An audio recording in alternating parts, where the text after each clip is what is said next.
పులివెందులే target. ఎన్నికలు జరగాలని జగన్, ఓడించాలని సర్కార్. జగన్ పై వేలాడుతున్న వేటుకత్తి. ఎమ్మెల్యేగా సస్పెండ్ చేయాలని వ్యూహం. ఎన్నికలకైనా వెళ్తా గాని అసెంబ్లీకి వెళ్లనని జగన్. పులివెందుల్లో జగన్ ను ఓడించాలని ప్రభుత్వం. రాజు కన్నా మొండోడే బలవంతుడట. ఈ సామెత వైఎస్ జగన్మోహన్ రెడ్డికి సరిగ్గా సరిపోతుంది. అసెంబ్లీకి రావయ్యా బాబు అని అధికార పక్షమే పిలుస్తున్నా బెట్టు చేస్తున్నారు. అటు సొంత పార్టీ వాళ్ళు కూడా ఇది కరెక్ట్ పద్ధతి కాదని చెబుతూ ఉన్నారు. అయినా ఏ మాత్రం చెవికెక్కించుకోవడం లేదు. ఇన్నాళ్ళు రాకుండా ఇప్పుడు వస్తే ఏమనుకుంటారోనన్న బిడియమో, వెళ్తే వెనక్కి తగ్గినట్టు అవుతుందన్న భయమో, కారణం ఏదైనా అసెంబ్లీకి రాకుండా గైర్హాజరవుతున్నారు వైఎస్ జగన్మోహన్ రెడ్డి. అయితే అసెంబ్లీ రూల్ ప్రకారం ప్రతి ఎమ్మెల్యే స్పీకర్ కు జవాబుదారి. ఎమ్మెల్యేగా గెలిచాక తన దారి తనది. అసెంబ్లీకి రాను అంటే కుదరదు. ఇక్కడ స్పీకర్ కు విచారణ అధికారం ఉంటుంది. అసెంబ్లీ సమావేశాలు జరిగే సమయాల్లో వరుసగా 60 రోజుల పాటు సభకు రాకపోతే అనర్హత వేటు వేయొచ్చు. స్పీకర్ కు ఆ అధికారం ఉంటుంది. ఇది అన్యాయమని కోర్టుకు వెళ్లినా నడవదు. ఎందుకంటే శాసనసభ వ్యవహారాల్లో కోర్టులు ఎప్పుడూ జోక్యం చేసుకోవు. అయినా అసెంబ్లీకి వెళ్లకుండా, హాజరు వేయించుకోకుండా తనపై వేటు వేశారని ఏ మొహం పెట్టుకుని కోర్టుకు వెళ్తారు? న్యాయస్థానమైన చీకొట్టదా?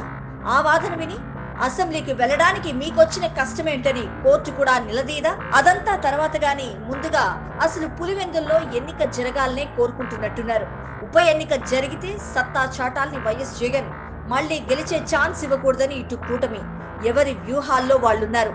నిజంగా ప్రభుత్వమే తలుచుకుంటే గనక పులివెందుల్లో కూటమి గెలుపు సాధ్యమే అనొచ్చు. మొన్నటి జెడ్పీటీసీ ఎన్నికల్లో ఏం జరిగిందో చూడలేదా అందరూ?